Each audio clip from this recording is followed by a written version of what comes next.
ड्रामे की स्टार्टिंग में सुइंग को पुराने मोमेंट याद आते हैं जहां वो छुपकर बैठी होती है। उसकी फैमिली को मार दिया जाता है। सुइंग अपनी मॉम के पास आती है जहां उनके हाथ में उसे एक बटन मिलता है। प्रेजेंट में वो सुइंग की आइडेंटिटी लेकर गवर्नमेंट मेंशन में मेड का काम करती है अपनी पेरेंट्स के कातिलों का पता लगाने के लिए। बटलर मैंग से कहता है कि आज ये सूप इस नई लड़की को ले जाने दो। सुइंग वो सूप लेकर जाने लगती है, तभी जूलिंग उसे पकड़ लेता है और उसे किस करने लगता है। फिर सुइंग नहाने लगती है। वो कहती है कि अभी तक तो मैंने अपनी फैमिली का बदला भी नहीं लिया और किसी स्ट्रेंजर ने मेरी इनोसेंस बर्बाद कर दी। फिर वो अपने बटरफ्लाई के टैटू को बिगाड़ लेती है। सुबह सारी मेड को लाइन से खड़ा किया जाता है। सुइंग सोचती है तो कल रात जिस इंसान ने मुझे बर्बाद किया था वो जूलिंग है। जूलिंग आकर सुइंग से पूछताछ करने लगता है। वो कहता है कि कल रात मैंने तुम्हें देखा है। सुइंग कहती है कि कल रात मेरी तबीयत ठीक नहीं थी, मैं अपने बेडरूम में आराम कर रही थी। फिर गार्ड मैंग से पूछता है कि कल रात तुम यंग मास्टर के साथ थी। तब मैंग उन्हें हाँ कह देती है। गार्ड कहता है कि अब अपना सामान पैक करके दूसरे रूम में शिफ्ट हो जाओ और अपने लिए एक पर्सनल बेड चूज कर लो। मैंग सुइंग को चूज करती है।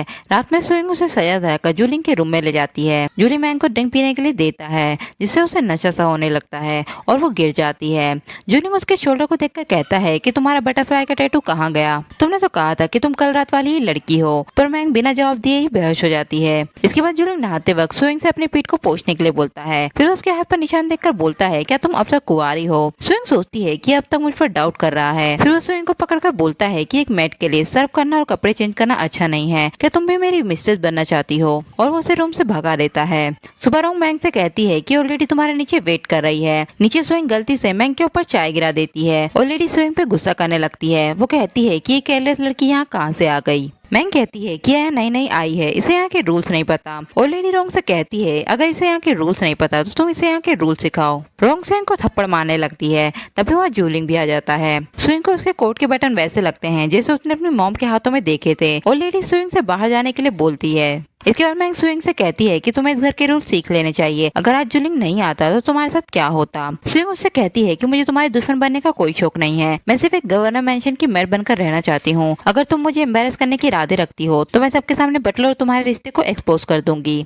इसके बाद मैंग सुइंग के शोल्डर पर बटरफ्लाई जैसा टैटू देख लेती है। वो कहती है कहीं यही तो वो लड़की नहीं जो उस रात जूलिंग के साथ थी। फिर वो बटलर से सुइंग को फंसाने के लिए बोलती है। गार्ड सुइंग को पकड़कर ओल्ड लेडी के पास ले आते हैं। रोंग उससे कहती है कि तुम्हारे ऊपर कोचमैन के साथ अफेयर और चोरी करने का इल्जाम लगाया गया है। तभी वहाँ कोचमैन आकर कहने लगता है कि मेरी कोई गलती नहीं है, इस लड़की ने मुझे बहकाया था, ये गहने चुरा कर मेरे साथ भागना चाहती थी। सुइंग कहती है कि ये झूठ बोल रहा है, मैंने तो कभी इस आदमी को देखा भी नहीं है। कोचमैन कहता है कि तुम झूठ क्यों बोल रही हो, मुझे पता है कि तुम्हारे बॉडी पे कितने तिल है। फिर वो लेडी से कहता है कि अगर आपको विश्वास नहीं है तो आप इसके शोल्डर को देख सकती हैं, इसके शोल्डर पे चोट के निशान हैं। और लेडी रोंग से उसके कपड़े उतारकर देखने के लिए बोलती है। सुइंग कहती है कि ये कपड़े मेरे नहीं है, इस कपड़े पर कढ़ाई की गई है, ये मिंग के हैं।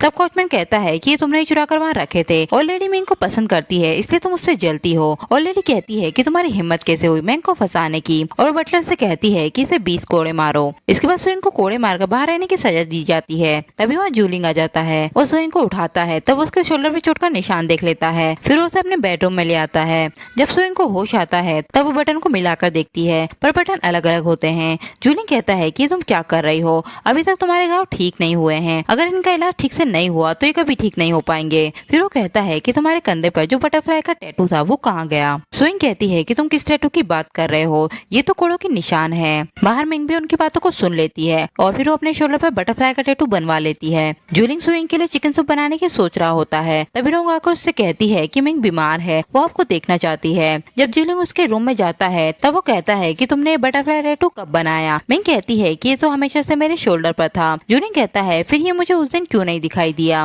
मिंग कहती है क्योंकि इसमें कबूतर के खून का पैटर्न है, ये आमतौर पर दिखाई नहीं देता। इसके बाद सुइंग आकर मिंग को थप्पड़ मारती है। वो कहती है कि मैंने तुम्हें वार्निंग दी थी ना, तुम फिर भी जूलिंग को धोखा दे रही हो। तभी वहाँ गार्ड चिकन सूप लेकर आ जाता है। सुइंग वहाँ से बाहर चली जाती है। जब मिंग उस चिकन सूप को पीने लगती है तो उसे वॉमिटिंग से होने लगती है। रोंग भी उसे देख लेती है। वो आकर ओल्ड लेडी को बताती है कि मैंने कल रात मिंग को उल्टी करते हुए देखा था, मुझे लगता है कि वो प्रेग्नेंट है। ओल्ड लेडी कहती है कि उसे सूप देकर बच्चे को अबॉर्ट करो, वो मेरी यन फैमिली के वंशज को जन्म देने के लायक नहीं है। फिर रोंग कहती है कि आजकल सुइंग और यंग मास्टर काफी करीब हो गए हैं, यहाँ तक कि उन्होंने उसे अपने बेडरूम में भी रहने दिया। और लेडी उसे कंगन देकर कहती है कि तुम जाओ और उसे अच्छी तरह पीटो। मैड मिंग के पास सूप लेकर आती है। मिंग उस सूप को सुइंग को पीने के लिए देती है जिसे सुइंग पी लेती लेती है। फिर वो सोचती है कि मैंने अपने भाई को मैसेज भेजा था, अभी तक उसका जवाब क्यों नहीं आया है। तभी जूलिंग उसे पकड़कर रूम में ले जाता है। सुइंग को लगता है कि जूलिंग फिर से उसके साथ बदतमीजी करना चाहता है, पर जूलिंग से उसकी चोट पर मेडिसिन लगाने लगता है। वो कहता है कि जब 2 दिन पहले इस घाव को मैंने देखा था तब ये स्कार जैसा लग रहा था, पर अब यहाँ बटरफ्लाई की आउटलाइन दिख रही है।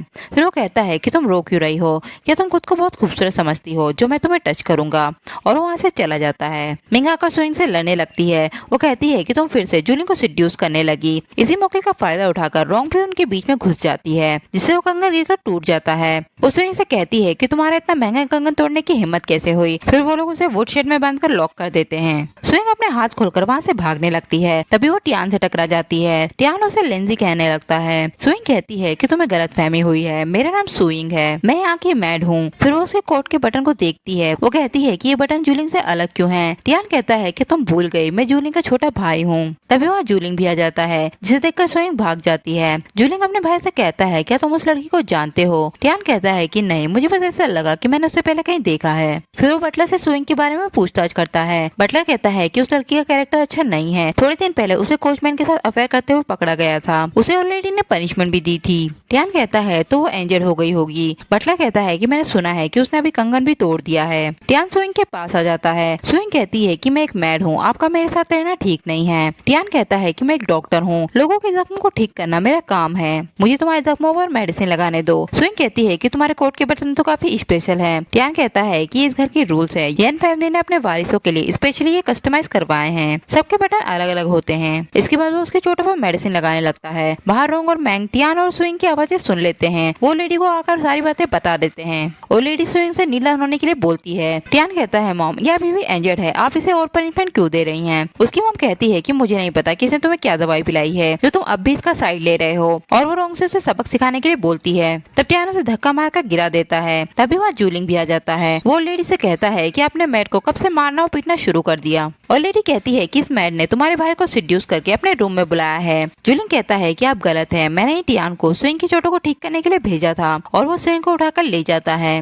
फिर वो सुइंग से पूछता है क्या तुम टियान को पहले से जानती हो, वो तुम्हारे लिए इतना प्रोटेक्टिव क्यों है। सुइंग कहती है कि जब मैं वुडशेड से भाग रही थी तब मैं उनसे टकरा गई थी, शायद उनको मुझ पर दया आ गई होगी, वो एक काइंड डॉक्टर हैं। जूलिंग कहता है कि अब से तुम्हें मेडिसिन मैं लगाऊंगा, तुम्हें जो कुछ भी चाहिए तुम डायरेक्ट मेरे पास आओगी। इसके बाद मैं और लेडी से शिकायत करती है। वो कहती है कि सुइंग 3 दिनों तक मेरे रूम में काम करने नहीं आई। और लेडी कहती है कि वो सस्ती सी मैड खुद को क्या समझती है। फिर वो रोंग से कहती है कि उससे जाकर लाइब्रेरी साफ करवाओ, जब तक वो सफाई पूरी नहीं कर लेती तब तक उसे खाना मत देना। जब सुइंग लाइब्रेरी साफ करती है तभी वहाँ टियान भी आ जाता है। सुइंग कहती है कि मैंने आपका कोट गंदा कर दिया है, लाइए इसे मैं क्लीन कर दूंगी और आप यहाँ से चले जाइए, वरना वो लेडी मुझे फिर से पनिशमेंट देगी। टियान वहाँ से फोटो उठाकर चला जाता है। फिर बाहर आकर वो उस फोटो को जला देता है। सुइंग टियान के बटन को अपने बटन से मिलाती है। वो कहती है कि ये बटन तो थोड़े सिमिलर लग रहे हैं, पर इनका टेक्सचर थोड़ा अलग है। दूसरा जूलिंग सुइंग के लिए फूड बॉक्स बनवाता है। फिर वो मैट से कहता है कि मेरे पास टाइम नहीं है, मुझे बना बनाया फूड बॉक्स दे दो। तभी वहाँ टियान भी आ जाता है। मैट टियान को वो बॉक्स दे देती है। टियान कहता है कि ब्रदर ये बॉक्स मेरा है, मैं आपको ये नहीं दे सकता, मैं अभी जल्दी में हूँ, आप दूसरा बनवा लीजिए। फिर वो खाना लेकर सुइंग के पास आ जाता है, जहाँ वो सुइंग को खाना खाने के लिए बोलता है और खुद सफाई करने में लग जाता है। फिर वो दोनों एक ही बुक को हाथ लगाते हैं, जिससे उन्हें पुराने मोमेंट याद आने लगते हैं जब वो पहली बार एक दूसरे से टकराए थे। प्रेजेंट में जूलियन भी उन दोनों को साथ में देख लेता है। वो टियान से कहता है तो तुमने ये बॉक्स सुइंग के लिए बनवाया था। टियान कहता है कि मैं तो सिर्फ सुइंग की हेल्प कर रहा था, मॉम ने इसे बिना खाना खाए लाइब्रेरी की सफाई करने की पनिशमेंट दी है। सुइंग टियान से कहती है कि सफाई मैं खुद कर लूंगी, आप यहाँ से चले जाइए।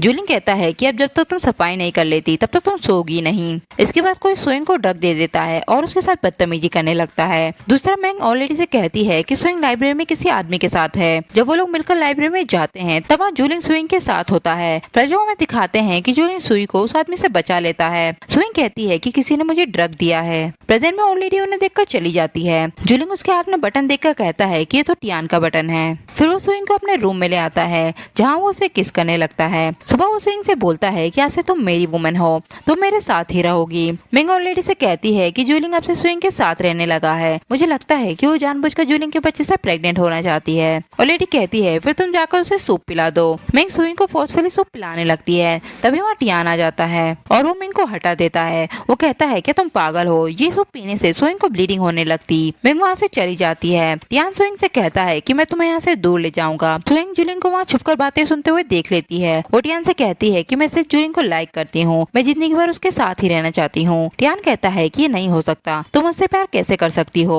जूलिंग कहता है कि अब जब सुइंग ने तुम्हें क्लियर कर दिया है तब भी तुम उसका पीछा करना चाहते हो, और वो सुइंग को लेकर वहाँ से चला जाता है। डिनर टेबल पर मिंग को वॉमिटिंग होने लगती है और लेडी कहती है कि इस बच्चे को अबॉर्ट कर दो।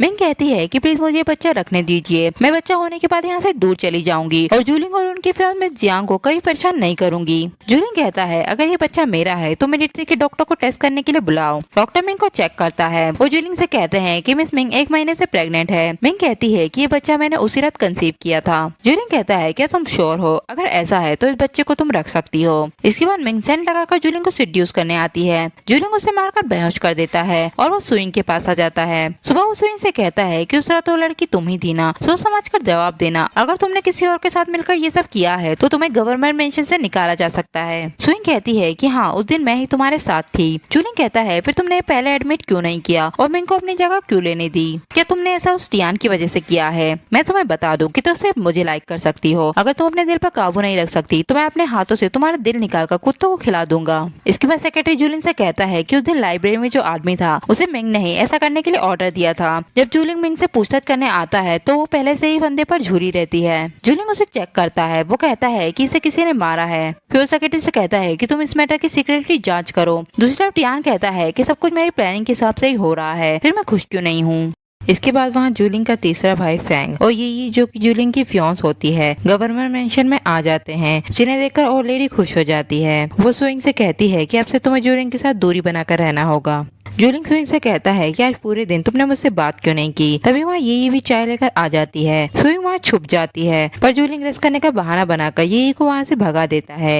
यही कहती है कि मुझे ऐसा लग रहा है कि जैसे इस रूम में कोई है, पर जूलिंग उसे रूम चेक नहीं करने देता और उसे वहाँ से भगा देता है। इसके बाद ये रोने लगती है। तभी वहाँ फैंग भी आ जाता है। वो कहता है कि तुम उस सुइंग की वजह से रो रही हो ना, घबराओ मत, मैं तुम्हारी हेल्प करूंगा उसे गवर्नर मेंशन से भगाने में। इसके बाद वो लोग मिलकर शहर के बाहर पिकनिक करने का प्लान बनाते हैं। वो सुइंग को भी अपने साथ ले आते हैं। जब वो लोग रूम बुक करने आते हैं तब रिसेप्शनिस्ट सुइंग को एक कागज देती है। सुइंग कहती है कि ये तो ब्रदर चैंग का है। फिर वो चैंग से मिलने रूम में आ जाती है। चैंग कहता है कि मैंने तुम्हें कितने दिनों बाद देखा, जूलिंग तुम्हारे लिए बहुत पजेसिव है, मुझे डर है कि तुम्हें उससे प्यार ना हो जाए। सुइंग कहती है कि जब तक मुझे मेरे पेरेंट्स का असली कातिल नहीं मिल जाता मुझे गवर्नर मेंशन में ही रहना होगा। चैंग कहता है कि ठीक है, फिर तुम मुझे इन्फॉर्मेशन देती रहना। तभी वहाँ जूलिंग गेट खटखटाने लगता है। सुइंग चैंग को भेज देती है। जूलिंग कहता है कि तुम किससे बात कर रही थी। फैंग कहता है कि भाई मैंने तो पहले ही आपसे कहा था कि इस वुमन में कुछ प्रॉब्लम है, इसे यहाँ से भगा दीजिए। जूलिंग अपने भाई को बाहर भेज देता है। फिर वो सुइंग से कहता है कि बताओ तुम किससे मिली थी। सुइंग कहती है कि किसी से नहीं, मैं सिर्फ यहाँ से भागने का रास्ता ढूंढ रही थी। तुमने फोर्सफुली मेरी बॉडी को हासिल किया है और अपने भाई को बचाने के लिए बिल्डिंग से कूद जाती है। जूलिंग कहता है क्या तुम पागल हो गई हो।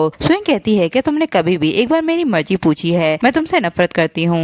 जूलिंग उसे ऊपर खींच लेता है। वो कहता है क्या तुम मेरी वुमन नहीं बनना चाहती, क्या तुम अब भी उस टियान के बारे में सोच रही हो, पर मैं तुम्हें बता देता हूँ कि तुम सिर्फ मेरे लिए ही पैदा हुई हो। और वो उसे किस करने लगता है। इसके बाद जूलिंग सेक्रेटरी से बात कर रहा होता है। तभी फैंग और यी मिलकर सुइंग को सीढ़ियों से धक्का देकर गिरा देते हैं। जूलिंग उसे उठाकर डॉक्टर के पास ले आता है। डॉक्टर कहता है कि इसके ब्रेन पर चोट लग गई है, इसे बड़े हॉस्पिटल भेजना होगा। तभी वहाँ टियान भी आ जाता है। वो कहता है कि अब इसकी याददाश्त जा सकती है या तो ये पैरालाइज हो सकती है, ये तो हमें इसके होश आने पर ही पता चलेगा। इसके बाद जूलिंग सुइंग को मेडिसिन देने की कोशिश करता है। सुइंग कहती है कि तुम कौन हो और मुझे किस क्यों कर रहे हो। जूलिंग सेक्रेटरी से कहता है कि टियान को यहाँ बुला कर लेकर आओ। टियान कहता है कि इसकी मेमोरी चली गई है, अब मुश्किल ही है कि इसकी याददाश्त वापस आए। जूलिंग सुइंग को लेकर घर आ जाता है, जहाँ उसे किसी काम से थोड़ी देर के लिए बाहर जाना पड़ता है। सुइंग सोचती है कि ये अच्छा मौका है यहाँ से भागने का और वो भागने की प्रिपरेशन करती है। टियान कहता है कि भागने से पहले मैं तुम्हारी इंजरी को चेक करना चाहता हूँ। वो सोचती है कि मुझे इस आदमी के साथ इतना कंफर्टेबल फील क्यों होता है। सुइंग उससे कहती है कि हम पहले से एक दूसरे को जानते हैं। तभी वहाँ फैंग भी आ जाता है। वो कहता है कि बड़े भाई गए नहीं और तुम दूसरे भाई को सेड्यूस करने लगी। टियान उसे धक्का दे देता है और कहता है कि तुम्हें गलतफहमी हुई है। सुइंग कहती है कि तुम दोनों लड़ना बंद करो, मैं खुद से चली जाऊंगी। और लेडी उसे जाते हुए देखकर कहती है कि तुम कहाँ जा रही हो। सुइंग कहती है कि जुलिंग ने मुझे यहाँ से जाने के लिए बोला है, इसलिए मैं जा रही हूँ। रोंग और लेडी से कहती है कि जब से इसने अपना सिर उड़वाया है तब से आपको बिल्कुल भी सीरियसली नहीं लेती। यही वो उसकी बुराई करने लगती है और लेडी कहती है कि अभी उस लड़की को पकड़कर मेरे पास लाओ। यही सुइंग को थप्पड़ मारने लगती है। तभी वहाँ जूलिंग आकर उसका हाथ पकड़ लेता है। यही कहती है कि इसने आंटी की डिसरिस्पेक्ट की थी। जूलिंग कहता है कि तुम्हारी जैसी आउटसाइडर को बीच में बोलने का कोई हक नहीं है। फैंग कहता है कि आप इस वुमन के लिए अपनी फ्रेंड्स को ऐसे ट्रीट क्यों कर रहे हैं? क्या आप जानते हैं कि आपके जाने के बाद ये टियान के साथ मेकआउट कर रही थी? सुइंग कहती है कि ये झूठ बोल रहा है, टियान सिर्फ मेरी इंजरी देख रहा था। फैंग कहता है हग और किस करके इंजरी कौन देखता है? टियान कहता है कि मुझे पता है कि तुम यी की वजह से सुइंग से नफरत करते हो, पर तुम उसे झूठे इल्जाम लगाकर फंसा नहीं सकते। तब जूलिंग सेक्रेटरी से कहता है कि यी को गवर्नमेंट मेंशन से बाहर भेज दो। और लेडी कहती है कि वो मेरी बहू है, वो यहाँ से कहीं नहीं जाएगी। यी कहती है कि ब्रदर आप मुझे इस वुमन के लिए दूर भेजना चाहते हैं। सुइंग कहती है कि मुझे ऐसे मत देखो, मैंने तुम्हारे मैन को नहीं चुराया है, तुम चाहो तो मैं यहाँ से चली जाती हूँ। जूलिंग कहता है कि तुम कहीं नहीं जाओगी, तुम मेरी वुमन हो, कुछ टाइम बाद मैं तुमसे ही शादी करूंगा। यही कहती है तो तुमने मुझसे झूठ कहा, मेरे फादर इस शहर के गवर्नर है, अब तुम मेरा वेट करो। इसके बाद यही अपने डैड से कहती है कि जूली के मैट के लिए मुझसे एंगेजमेंट तोड़ना चाहता है। उसके डैड कहते हैं कि उसे छोड़ो, मैं तुम्हारे लिए उससे भी अच्छा लड़का ढूंढ कर लाऊंगा। फिर वो अपनी बेटी से चैंग को इंट्रोड्यूस करवाते हैं। यही सोचती है कि ये इतना फेमिलियर क्यों लग रहा है। इसके बाद जूलिंग के घर पर हमला होता है। फैंग टियान से कहता है कि घर में चोर घुस गए हैं, जल्दी से बड़े भाई को इन्फॉर्म करो। तब टियान उसे चाकू मार देता है और कहता है कि कौन तुम्हारा सेकंड ब्रदर है, पर मैं उससे तुम्हें मिलने भेज रहा हूँ, अपनी मदर का इंतजार करना, जल्दी वो भी तुमसे मिलेगी। फिर अपने आदमी से कहता है कि आज हमें जूलिंग को एक बड़ा सरप्राइज देना है। दूसरा सुइंग लोगों से छिपकर अलमारी में बैठ जाती है, जहाँ उसे पुराने मोमेंट याद आते हैं जब उसकी मॉम उसे बाहर निकलने से मना करती है। वो कहती है कि चाहे कुछ भी हो जाए तुम यहाँ से बाहर नहीं निकलोगी। सुइंग कहती है कि ये सब क्या है, क्या ये सब मेरे पहले की मेमोरी है? तभी वहाँ गुंडा उसे देख लेता है, पर टियान आकर उस गुंडे को मार देता है। फिर वो सुइंग को लेकर वहाँ से जाने लगता है। तभी वह जूलिंग भी आ जाता है। वो सुइंग से कहता है कि मेरे पास आओ। टियान कहता है कि उसके पास मत जाना, मैं तुम्हें प्रोटेक्ट कर सकता हूँ। जूलिंग कहता है कि सुइंग मेरी वुमन है। टियान कहता है तो क्या हुआ, अगर मैं टाइम पर नहीं आता तो आज वो मर चुकी होती। तभी वहाँ भैंस पड़ा हुआ आदमी जूलिंग पर गन चलाता है, पर सुइंग बीच में आ जाती है और हर्ट हो जाती है। जूलिंग उसे उठाकर ले जाता है। इसके बाद जूलिंग सुइंग से कहता है कि तुमने मेरे लिए गन को ब्लॉक क्यों किया? तुम वो पहली वुमन हो जिससे मुझे प्यार हुआ है, मैं तुम्हारे मुंह से सच सुनना चाहता हूँ। सुइंग कहती है कि भले ही मेरी मेमोरी जा चुकी है, पर मैं जानती हूँ कि मैं तुम्हें लाइक करती हूँ, उसी प्यार की वजह से मैंने तुम्हारे लिए वो बुलेट ले ली। टियान कहता है कि ये बेवकूफ इसके प्यार में कैसे पड़ सकती है, मुझे जल्द से जल्द इसकी आदत वापस लानी होगी। इसके बाद मैट सुइंग को एक फोटो लाकर देती है। वो कहती है कि किसी ने आपसे कॉफी शॉप में मिलने के लिए बोला है। इसके बाद सुइंग उस कॉफी शॉप में बैठ जाती है जहाँ चैंग यी के साथ आता है। सुइंग चैंग को देखकर कहती है कि ये पर्सन तो फोटो वाले पर्सन से बहुत मिलता जुलता है। ये सुइंग से कहती है कि तुम तो गवर्नर मेंशन की मैड हो ना, फिर तुम यहाँ बैठने की हिम्मत कैसे कर सकती हो?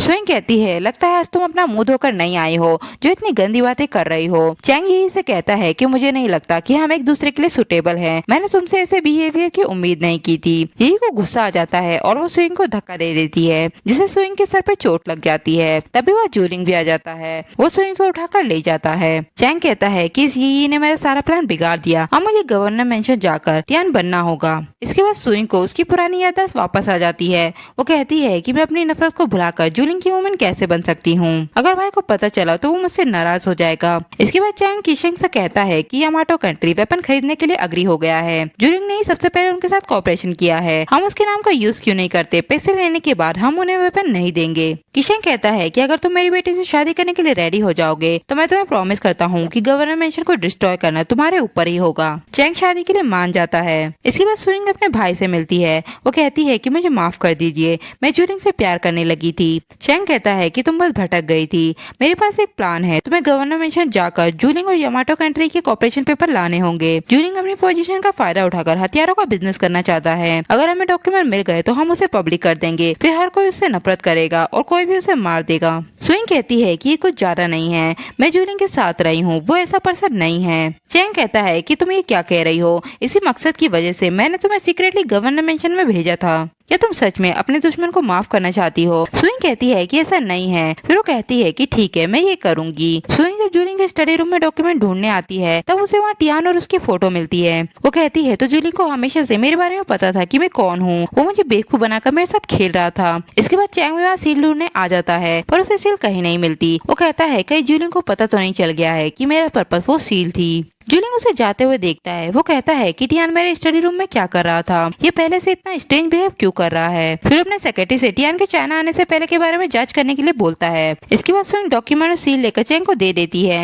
वो कहती है कि जूलिंग को हमेशा से मेरे बारे में पता था, उसने मुझे एक बेवकूफ की तरह ट्रीट किया है। अब मैं उसके लिए सॉफ्ट हार्टेड नहीं बनूंगी। चैंग कहता है कि अब से तुम गवर्नमेंट मेंशन नहीं जाओगी और मेरे साथ ही रहोगी। तभी वहाँ यही स्वयं को देखकर कहती है कि तुम यहाँ क्या कर रही हो, क्या तुम यहाँ चैंग को भी सिड्यूस करने आई हो। और वो उस पर हाथ उठाने लगती है। चैंग उसका हाथ पकड़ लेता है। वो कहता है कि ये गवर्नर मेंशन नहीं है, ये मेरा घर है और सुइंग को मैंने यहाँ इनवाइट किया था, तुम उसकी इंसल्ट नहीं कर सकती। इसके बाद सुइंग अपने भाई से कहती है कि तुम इस यी के साथ क्यों हो। चैंग कहता है क्योंकि मुझे खबर मिली है कि हमारी फैमिली का मैटर जियांग फैमिली की करतूत थी। मेरा प्लान ये है कि येन फैमिली और जियांग फैमिली आपस में लड़कर एक दूसरे को मार दें। सुइंग कहती है कि मुझे नहीं लगता कि यमाटो कंट्री को वेपन मिल जाएंगे, इससे तो जंग छिड़ जाएगी। ये गलत है, जूलिंग ने हमारी फैमिली को मारा था, हमें सिर्फ उसे मारना चाहिए, बाकी शहर के लोग बेगुनाह हैं। हम अपना बदला लेने के लिए ऐसा नहीं कर सकते। चैंग कहता है फिर हम अपना रिवेंज कैसे लेंगे? जब जूलिंग ने हमारी फैमिली का सफाई किया था तब उसने हमारे बेगुनाह सर्वेंट के बारे में सोचा था। तुम्हें बस जूलिंग से प्यार हो गया है इसलिए तुम उसे हर्ट नहीं करना चाहती। सुइंग कहती है कि ऐसा नहीं है, हम इस मैटर पे कभी और बात करेंगे। इसके बाद स्टडी रूम में यी और सुइंग बहस करने लगते हैं जिससे उन दोनों के बीच लड़ाई हो जाती है। तभी ऊपर से एक बैग यी के ऊपर गिर जाता है जिसमें टियान के सामान होते हैं। सुइंग कहती है कि ये तो भेज बदलने की टूल्स हैं। फिर उसे वो फोटो याद आती है। तभी वहाँ चैंग भी आ जाता है। वो उसे कहती है तो तुमने ही टियान को मारा है, उस टाइम वो सिर्फ एक मिलिट्री का डॉक्टर था। चैंग कहता है तो क्या हुआ, वो येन फैमिली से ही था, जैसे कि येन फैमिली ने हमारी शैन फैमिली को खत्म किया था, मैं भी उसी तरह उनसे रिवेंज ले रहा हूँ। सुइंग कहती है पर वो बेगुनाह था। चैंग कहता है तो क्या हमारी फैमिली के लोग बेगुनाह नहीं थे? तुम्हें क्या लगता है कि मैं एक हत्यारा हूँ? क्या मैंने टियान को मारकर कुछ गलत किया है? ये सब मैं सिर्फ हमारे पेरेंट्स का बदला लेने के लिए कर रहा हूँ। इसके बाद कीशंग चैंग को यामाटो कंट्री के पैसे दिखाता है। चैंग कहता है कि कल मैं आपकी बेटी के साथ एंगेजमेंट पार्टी रखूंगा जिसमें आपको जूनिंग को भी इनवाइट करना है। सेक्रेटरी आकर जूनिंग को इनविटेशन कार्ड देता है और कहता है कि आपने मुझसे अपने भाई की जांच करने को कहा था पर आपका भाई टियान तो बहुत पहले ही मर चुका है। जूनिंग कहता है कि इस बारे में ओल्ड लेडी को भी मत बताना। इसके बाद चैंग पार्टी में अपनी बहन के साथ आता है। जूनिंग सुइंग को देखकर कहता है कि मैंने तुम्हें कितने दिनों बाद देखा है। चैंग कहता है कि ये मेरी बहन है और इस पार्टी की शान भी है। तभी ये आकर सुइंग को धक्का दे देती है। वो जूनिंग से कहती है कि हमारी एंगेजमेंट पार्टी में आने के लिए आपका धन्यवाद। इसके बाद चैंग का आदमी उससे कहता है कि हम तैयार हैं, यामेटो के लोग भी यहाँ आ चुके हैं, बस हमें कीशंग और जूलिंग की एक साथ फोटो लेकर उन दोनों को मार देना है, फिर हम सबसे कहेंगे कि उन दोनों ने सुसाइड कर लिया है। ये बातें सुइंग भी सुन लेती है। वो अपने भाई से कहती है कि तुमने मुझसे वादा किया था कि तुम युद्ध नहीं शुरू करोगे, हमें सिर्फ येन फैमिली से बदला लेना चाहिए, बाकी के लोग निर्दोष हैं। चैंग उसे पकड़कर रूम में लॉक कर देता है। तभी सुइंग को वहाँ अपने डैड की डायरी मिलती है जिसमें लिखा होता है कि चैंग ने शैन फैमिली को डिस्ट्रॉय किया था, उसे ऐसा लगता है कि मैंने उसके फादर को मारा था। सुइंग कहती है तो डैड को पहले से ही चैंग के प्लान के बारे में पता था, उन्होंने उसके दिल की नफरत को खत्म करने के लिए खुद का सेक्रीफाइस किया। वो कहती है कि चैंग ने मुझे धोखा दिया है और वो वहाँ से भागने लगती है। दूसरे लोग किशेंग को गोली लग जाती है। तब लोग कहने लगते हैं कि जूलिंग के आदमियों ने गवर्नर को मार डाला। जूलिंग गोली चलाने लगता है। वो चैंग से कहता है कि घुटने टेक दो, मैं तुम्हें जाने दूंगा। चैंग कहता है कि मैंने तुम्हारी येन फैमिली के लोगों को मारा है, बस अब तुम्हारी मॉम बची है जो हमेशा छिपी रहती है। जूलिंग उस पर गोली चलाता है। तब चैंग ये को आगे कर देता है। चैंग कहता है कि तुम्हें क्या लगता है मैंने तैयारी नहीं की है, आधे घंटे में यामाटो देश को तुम्हारे सील वाले डॉक्यूमेंट मिल जाएंगे और 3 गुना ज्यादा हथियार भी। तुम सोचो कि वो उन वेपन के साथ क्या करेंगे। दूसरे सुइंग चैंग के लोगों को मारने लगती है। जूलिंग चैंग से कहता है क्या तुम पागल हो गए हो, क्या तुम अब युद्ध शुरू करने की कोशिश कर रहे हो। चैंग कहता है हाँ, जिन भी लोगों को मेरे डैड की डेथ से फायदा हुआ है उन्हें मरना होगा। तभी वहाँ सुइंग भी आ जाती है। चैंग कहता है कि तुम ये क्या कर रही हो, मैं शैन फैमिली का बदला ले रहा हूँ। सुइंग कहती है कि कैसा बदला, जिसने मेरे डैड को मार डाला वो मेरे सामने खड़ा है और अब तुम मेरे लवर को भी मारना चाहते हो। चैंग कहता है कि तुम्हारे डैड ने मेरे डैड को मारा था। सुइंग कहती है अगर मेरे डैड ने तुम्हारे डैड को मारा होता तो वो तुम्हें अडॉप्ट क्यों करते, वो तुम्हें डायरेक्ट मार क्यों नहीं देते। चैंग कहता है क्योंकि उन्हें डर था कि मैं बदला लूंगा। सुइंग उसके पैर पर गोली मार देती है और कहती है कि यामाटो कंट्री के साथ वो सहमति पेपर कहाँ है। चैंग कहता है कि तुम उसे कभी भी नहीं ढूंढ पाओगी। तभी वो अपने आदमियों से गोली चलाने को बोलता है पर वहाँ कोई नहीं होता। सुइंग हंसने लगती है और कहती है कि तुम्हें क्या लगता है कि मैं इस हॉल में इतना लेट क्यों आई हूँ, हूँ। चैंग कहता है कि मुझे उम्मीद नहीं थी कि मैं तुमसे हार जाऊंगा, पर तुम्हें भी मेरे साथ मरना होगा, और वो वहाँ रखे हुए बम में आग लगा देता है। जूलिंग सुइंग को लेकर कूद जाता है, फिर वो सुइंग को लेकर बाहर आ जाता है। सेक्रेटरी आकर जूलिंग से कहता है कि यामाटो कंट्री से लेन देन करने का समय निर्धारित हो गया है। जूलिंग सुइंग के हाथ में लेटर छोड़कर चला जाता है। जब सुइंग को होश आता है तब वो उस लेटर को देखती है, जिसमें लिखा होता है कि हम अब भी प्यार कर सकते हैं, लाइफ बहुत शॉर्ट है। और इसी के साथ ये ड्रामा यही एंड होता है।